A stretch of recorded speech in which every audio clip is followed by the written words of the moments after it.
The briefing room smelled of recycled air and quiet dread.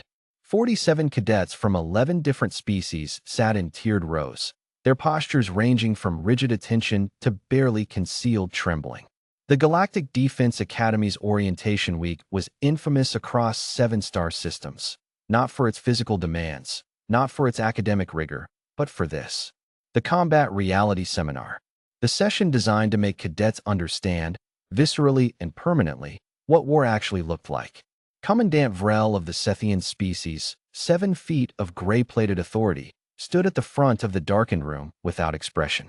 He had run this seminar 41 times. He knew exactly what it would do to the assembled recruits. What you are about to witness, he said, is classified combat footage recovered from 17 engagements across the Outer Rim. The purpose is not to traumatize you. The purpose is to ensure you understand the difference between the training simulations you have grown comfortable with and reality. He clicked the first reel. The room changed. The footage was brutal, unfiltered, and deliberate. A Krellian destroyer splitting apart under railgun fire. A boarding action on a Veth frigate, corridor by corridor, compartment by compartment, the kind of close-quarters violence that no holographic simulation could truly replicate. A siege on Outpost Denvar that lasted 11 days and ended with both sides having lost more than they could afford. Several cadets looked away within the first 30 seconds. A Myrati cadet in the 4th row made a sound that her species reserved for moments of profound distress. Even some of the older, more composed students had gone rigid, their hands gripping their desks. Commandant Vrel watched them. This was part of his job too. By the 3rd reel, footage from the ambush at Kessler's Drift, 2 cadets had quietly excused themselves. Nobody judged them. That happened every year. Then the 4th reel began. It was different from the others. Older footage, the timestamp marking it as 14 years prior. A ground engagement on a contested moon called Vera 7 during the early years of the Syndicate conflict. The terrain was dense, volcanic rock formations, low gravity, thick particulate in the atmosphere that turned everything a sickly amber.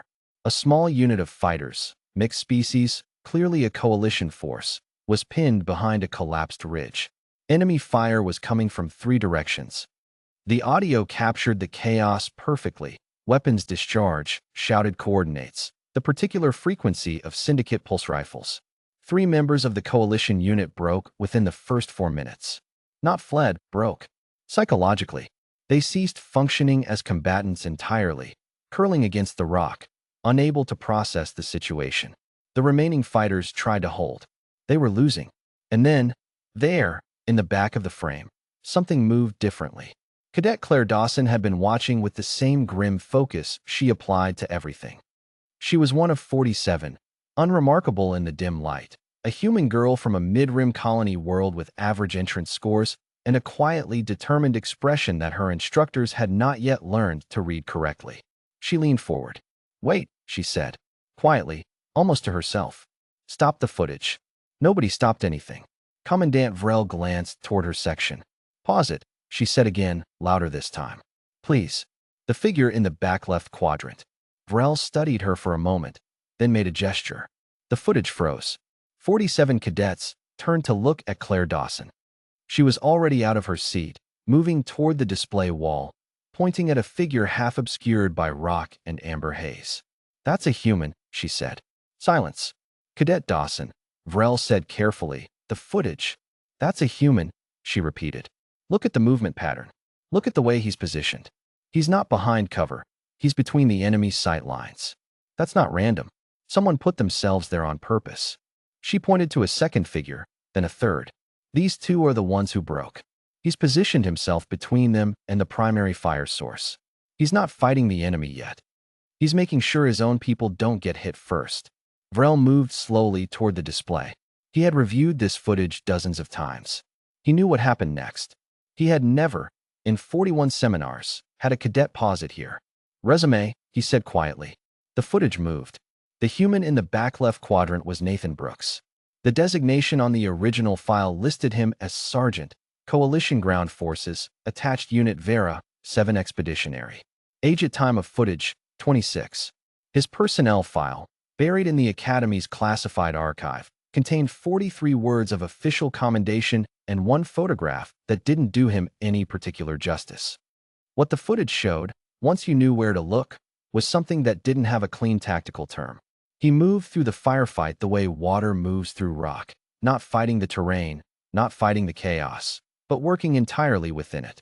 He spoke to the two broken cadets, his broken cadets, in short bursts, inaudible under the weapon's fire, but visible in the way their bodies slowly changed. The curl became a crouch. The crouch became a kneel. By the 7th minute, one of them was returning fire. He never once looked like he was afraid. That wasn't bravado. The audio enhancement, when Vrel quietly requested it, picked up Brooks's voice clearly enough in the brief lulls between exchanges. He wasn't reassuring anyone. He wasn't performing calm. He was working, calling adjustments, noting angles, tracking the enemy movement with the kind of focused, almost clinical attention that should have been impossible in those conditions. "He knows where the third element is," Claire said, standing at the display wall with her arms crossed. "Watch. He shifts position 14 seconds before they come around the eastern formation." He already calculated it. The room had gone very still. Commandant Vrel had, in 41 seminars, never had a cadet narrate the footage in real time. "How?" said a Myridy voice from the 5th row. "Cadet Island, one of the sharper students. Is he not panicking?" Claire turned. "He probably is," she said simply. "Humans panic. That's not the point." "Then what?" "The point is that he decided the panic wasn't useful, so he's not listening to it." She turned back to the footage. "He's having a completely different conversation inside his head than the one the situation is trying to force on him." Island considered this. "That seems biologically implausible." "It's a learned behavior," Claire said. "Most humans don't have it. But the ones who do," she gestured at the display, "there's something else entirely." Commandant Vrel let the footage run to its conclusion. The engagement ended at the 11-minute mark. The coalition unit survived. The syndicate element was repelled. The official record noted it as a successful defensive action with minimal casualties. What the official record did not note was the moment, visible only in the background of the final 20 seconds of footage, where Nathan Brooks sat down against the volcanic rock, put his head in his hands, and stayed there for a long time.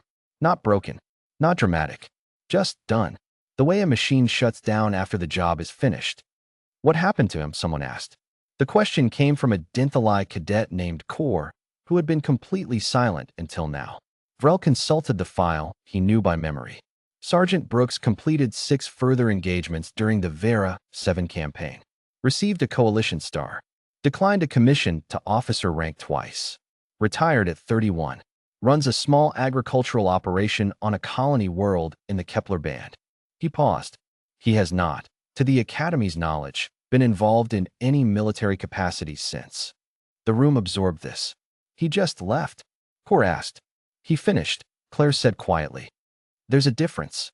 After the seminar, as 45 cadets filed out into the corridor, 2 still hadn't returned. Commandant Vrel found himself standing beside the display wall where the frozen final frame remained. Brooks, sitting against the rock, head down. He had screened this footage 41 times. He had chosen it specifically for its representation of unit failure under pressure, the psychological collapse that claimed 2/3 of the coalition element in under 4 minutes. He had never, until today, thought to look at what was happening in the back left quadrant. Claire Dawson was the last cadet through the door. She paused at the threshold, looked back at the display wall, and said nothing for a moment. "It's not the heroics," she said finally, as if completing a thought she'd been working through. "That's what people always expect to see. The charge, the speech, the dramatic moment." She shook her head. "It's not that. It's the part where things are as bad as they get, and someone decides, just decides, that the situation doesn't get to write the ending." She left. Commandant Vrel remained in the empty briefing room for longer than he intended. In 41 seminars, he had used this footage to demonstrate the cost of psychological collapse under fire.